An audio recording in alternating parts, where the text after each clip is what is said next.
No one knew it would be the last time they would see him like this. The lights, the ring, the walk. Muhammad Ali stepped forward once more, and the moment felt heavier than any before. His body carried history now, every scar remembered, every movement slower.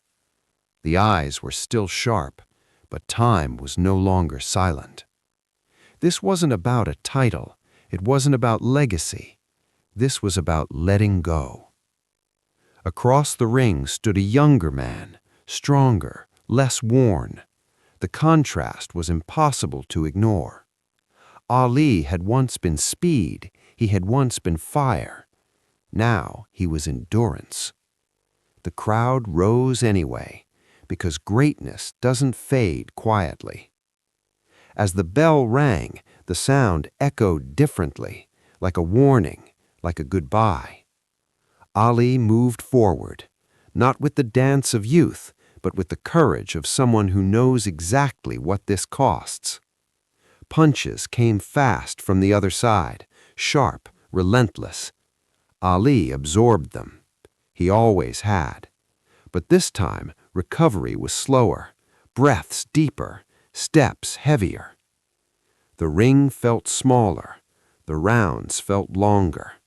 Each exchange told a story of wars won, of nights survived, of limits finally being reached.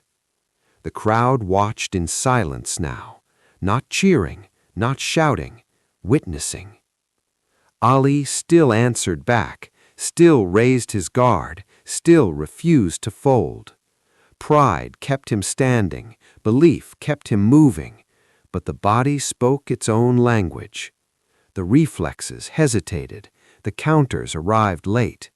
Time was landing punches Ali could not avoid. Round after round, the toll increased. Sweat mixed with exhaustion, determination mixed with pain. This was not the Ali who floated. This was the Ali who endured. And that made it harder to watch. Because the legend was still fighting, but the cost was visible now. In the corner, voices urged caution. Concern replaced strategy.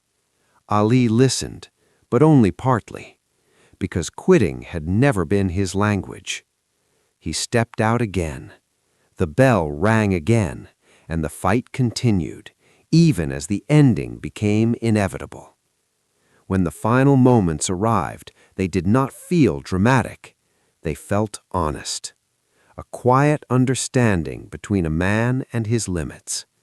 Ali did not collapse. He did not surrender in panic. He simply could not continue. The decision was made. And just like that, it was over.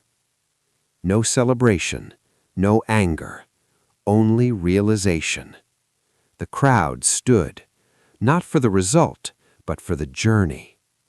Ali left the ring slowly, each step deliberate, each breath earned. He raised his gloves one last time, not in victory, but in acknowledgement. The fight was finished, but the meaning wasn't. Because this final fight wasn't about losing, it was about showing up, even when everything tells you not to. Ali had given the ring everything, speed, youth, health, and now he gave it truth. That even the greatest must stop.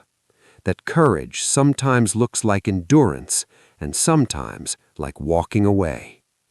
The cameras followed him, but something had changed. This wasn't spectacle anymore. It was closure. Outside the ring, the world debated, they analyzed, they criticized. But inside that moment, one truth was clear. Muhammad Ali had reached the end of his fighting life. Not broken, not defeated, completed. The final fight closed a chapter written in pain, pride, resistance, and belief. And as Ali disappeared from the spotlight, a new silence formed. Different from exile, different from waiting. This silence felt final, but also earned. because legends don't need perfect endings. They need honest ones. Ali gave boxing his last fight, and in return, boxing gave him immortality. But one question lingered long after the lights dimmed. When the fighting stops, who is the man left behind? And how does a legend live when the ring is gone forever?